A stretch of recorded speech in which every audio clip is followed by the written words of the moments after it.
Hola, ¿qué tal? Hoy quiero recomendarles dos cosas. Uno, ver una película y dos, escuchar rock ruso de un personaje fantástico que conocí cuando estuve en Rusia, que se llama Viktor Tsoi, a través de su grupo Kino. Hay una película que está actualmente en cartelera y que formó parte de la muestra internacional de cine de la Cineteca Nacional, que se llama Leto, que está dirigida por Kirill Serebrennikov. Bueno, esta película se la recomiendo muchísimo. Cuenta la historia, es una biopic, como le llaman, de los inicios de este personaje Viktor Tsoi antes de generar su grupo Kino y convertirse en toda una figura importantísima del rock ruso.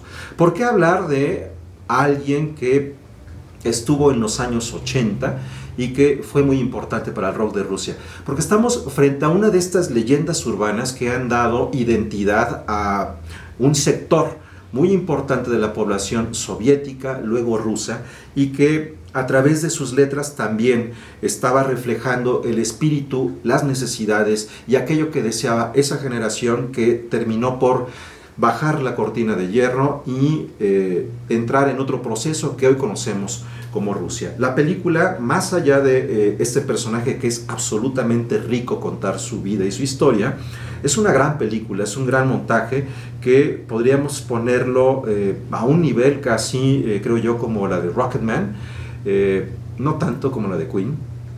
Está mejor a mi gusto esta película que se llama Leto. Pero para ello tenemos que hablar un poco sobre el rock ruso. ¿De qué manera entendemos el rock ruso? El rock es una creación o es resultado de una mezcla de ritmos que nace en Estados Unidos cuando diferentes ritmos negros se fusionan con algunos ritmos campiranos y salen el rock and roll y después el rock, que a través de los barcos llega a otras partes del mundo, de manera particular en Liverpool, en donde unos adolescentes, John y Paul, compran discos y se van a la aventura de generar sus propias canciones. Lo demás es historia. ¿Por qué es que ocurre en este momento de la historia del mundo? Estamos hablando de que el rock tiene una potencia muy importante y genera figuras públicas que aturden a todo el mundo después de la posguerra.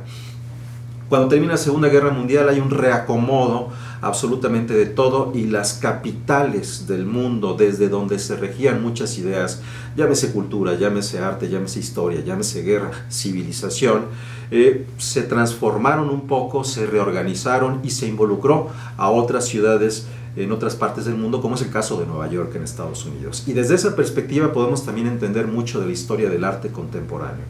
Bueno, esto pasa a través del espectáculo a partir de estas figuras como los Beatles o como Elvis Presley, son piedras medulares. ¿Qué pasa después de ello?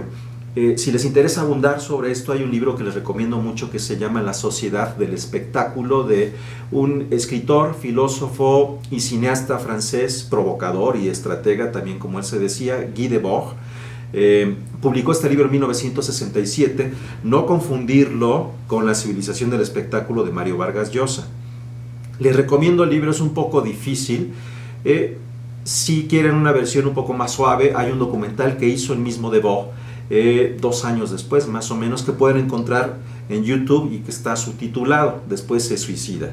Bueno, él habla de cómo se conforma toda una idea de espectáculo, es decir, ninguno de nuestros actos, por más inocentes que parezcan, están lejanos a una idea de espectáculo. Y eso lo escribió él en 1967, así que léalo para que también reflexionemos un poco de nuestra actualidad. Pero más allá de ello, volviendo a lo del rock, cuando tiene toda esta presencia avallazadora en diferentes partes del mundo, es uno de los motivos por los cuales en la Unión Soviética se le vio con reticencia y con lejanía. Era la música del imperialismo, era la música de los enemigos, y por eso estuvo tolerado, no prohibido. En San Petersburgo es donde se oyó más, pero ¿de qué manera?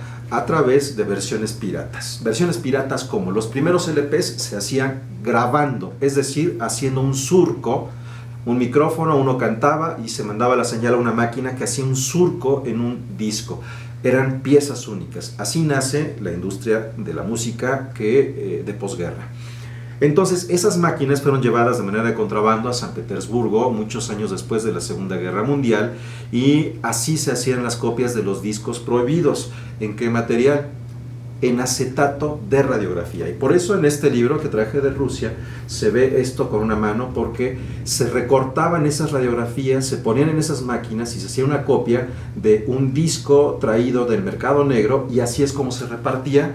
Los dealers llevaban sus abrigos y diferentes rollitos con varios discos, y así decías Beatles, Rolling Stones, Led Zeppelin, y así es como se vendían y eran perseguidos. Cuando llega el cassette, de copia en copia es como se va redistribuyendo la música.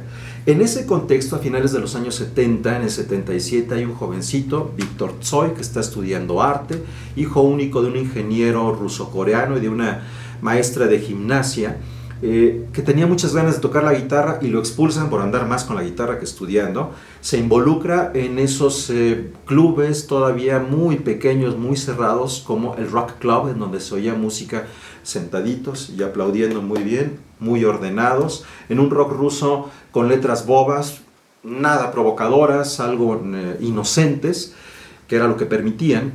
Y así es como poco a poco empieza Víctor Tsoi a involucrarse. Esa es la parte que podemos ver en la película Leto. La película, no les voy a hacer ningún adelanto, pero la historia de Kino va mucho más allá de lo que ustedes van a ver en pantalla, que se concentra en esa parte íntima, iniciática de Víctor Tsoi. Muchos años después, en 1982, Víctor Tsoi con sus amigos funda su grupo Kino, y es completamente apabullante. Desde el primer disco tiene una canción que se llama Eléctrico, que habla de un señor que sube a un tren suburbano eléctrico, que quiere ir a un lado, pero el tren no para y lo lleva a sitios a donde él no quiere ir. Es una metáfora para lo que sentía que estaba viviendo en la Unión Soviética. Después, cuando está la guerra en Afganistán, él canta una canción que se llama Declaro mi casa libre de armas nucleares. Cuando está Gorbachev haciendo todos estos cambios políticos, que pasa del glasnost a la perestroika, él saca un tema verdaderamente formidable que se llama Peremion, cambios, queremos cambios, que se ha convertido en todo un clásico en esta casa cada vez que hay alguien de visita, y es algo que les voy a compartir dentro de poco. El personaje de Víctor Tsoi siempre fue un héroe de la clase trabajadora, porque nunca vivió del rock, vivía de su oficio, de su trabajo dentro de esta estructura socialista que era mantener calientes las calderas de edificios multifamiliares. Fue muy cercano a la gente. Él desafortunadamente muere en un accidente automovilístico al chocar después de estar solo en Letonia y grabar en un cassette las canciones de lo que iba a ser su siguiente disco. Todos los elementos para la leyenda. Ese cassette estaba en la guantera del auto en donde muere. Sus compañeros de Kino lo retoman, terminan, completan la grabación, y así nace el último disco de Kino, que es se llama el Chorny Album, el álbum negro, y que resultó ser todo un éxito en toda Rusia. Hasta hoy ustedes van a llegar a diferentes partes de Moscú, de San Petersburgo, de las grandes ciudades, y van a encontrar pintas con el rostro de Víctor Tsoi, muy en la manera de Jim Morrison o del Che Guevara, en esta técnica de alto contraste de stencil. En Moscú hay una calle en la parte céntrica de la ciudad que se llama Arbat, que es más o menos de 1 kilómetro de distancia, es peatonal y que al menos está activa desde el siglo XV. En ese espacio han vivido artistas, han vivido artesanos, y en 1812, con la invasión napoleónica, todo ese lugar fue incendiado, fue reconstruido, y hoy es un espacio para el turismo y la gentrificación. Lo mismo van a encontrar departamentos de superlujo, van a encontrar el Hard Rock Café, como van a encontrar también un delicioso restaurante ucraniano, que si pasan por ahí les recomiendo mucho. En una de las partes de esta calle hay un muro largo, y los vecinos, los viejos vecinos de ese sitio, han decidido, con el paso de los años, uno tras otro, pinta tras pinta, spray sobre spray, nombres, frases, momentos de canciones de Quinault, de Víctor Tsoi, y rostros de Víctor Tsoi, retratos de Víctor Tsoi sobre los cuales uno puede encontrar alguna mañana algunas rosas como ofrenda. Esto es algo muy curioso que me tocó ver en Rusia, no solamente en Víctor Tsoi. Si uno visita la tumba de Dostoyevsky, de Mariusz Petipa o de Tchaikovsky, vamos a encontrar también rosas. Alguien las pone, sí, será tal vez una estrategia de gobierno, pero lo cierto es que si van a ver Las Tres Hermanas de Chekhov, una obra de teatro de 3 horas, tendrán que comprar los boletos con anticipación porque se agotan rápidamente. Si quieren ver El Lago de los Cisnes en el Teatro Mariinsky, donde fue creado, tendrán que comprar sus boletos con muchos meses de anticipación porque los rusos sí van a ver sus obras clásicas y las obras representativas de su cultura. De esa misma manera pasa con Víctor Tsoi, que en esa calle, en Arbat, en donde encontrarán sus pintas, también van a encontrar a gente cantando sus canciones. Se ha convertido en un punto de referencia de cierta parte de la identidad rusa, una identidad de gente que no vivió este proceso de glasnost ni de perestroika. Y para despedirme, justo voy a tocar eso. Peremon. Mi ruso no es muy bueno, así que voy a tener que apoyarme de la lectura y haré mi mejor esfuerzo, pero lo quiero compartir y ya les diré por qué. Canción sencilla. Estamos en fa sostenido menor, si menor, la, mi. Ok.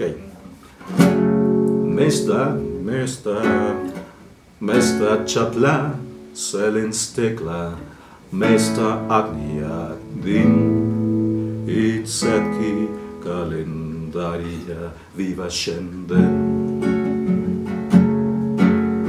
Krasnaya solta skaraya datla, Dundagarayatsnim Napila Yushingora Padayatchen Peremen Trebnili Nashi Selka Peremen Trebnili Nashi Glasa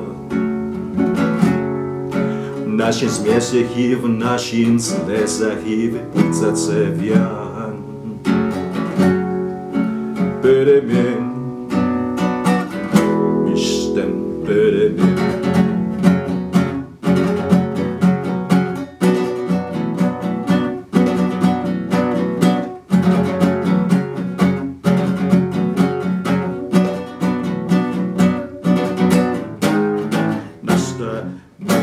Chapla, selen steka, mesta agnia, Itseki kalendaria, viva shenden. Krasnaya solta skaraya dadla, Dendagaradetsnim, Napila Yushinskara, Padayatchen.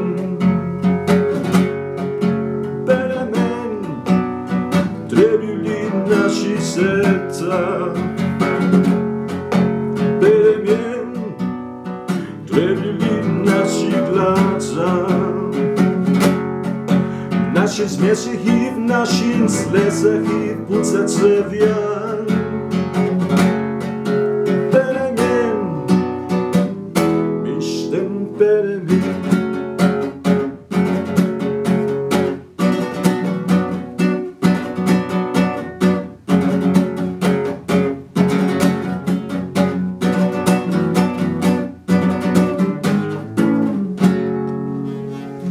La canción evidentemente es más grande o más larga y lo que dice es en este momento de fuego solamente hay humo, en este momento de calor hay frío, otro día es cruzado por el calendario, el sol rojo está completamente quemándose y el día se va otra vez. Sobre esta ciudad brillante la sombra vuelve a caer. Cambios. Queremos cambios, es una demanda de nuestros corazones, queremos cambios, es una demanda de nuestros ojos, de nuestra risa, de nuestras lágrimas, del pulso que corre en nuestras venas, queremos cambios y esos cambios comenzarán. Esa es la parte que canté. Es un tema verdaderamente bello, se los recomiendo, Quinault, de Víctor Tsoi, T-S-O-I, Víctor Tsoi. La canción se llama Peremien, que es cambios, queremos cambios. Y además de este grupo, también les recomiendo a los papás del rock ruso, que es Aquarium. Este es un grupo de los años 70 y fue el primero que salió del país. Fue a un festival en 1971 en Canadá. Seba, que es uno de los integrantes de este grupo, digamos que es el Paul McCartney ruso, y que tiene un sitio web que les recomiendo mucho que se llama Balcony TV. Ahí van a encontrar una propuesta de bandas independientes de diferentes partes del mundo que nace en San Petersburgo y que Seba coordina en su página. Bueno, la invitación a escuchar algo más allá del mainstream, y nos vemos en la siguiente ocasión.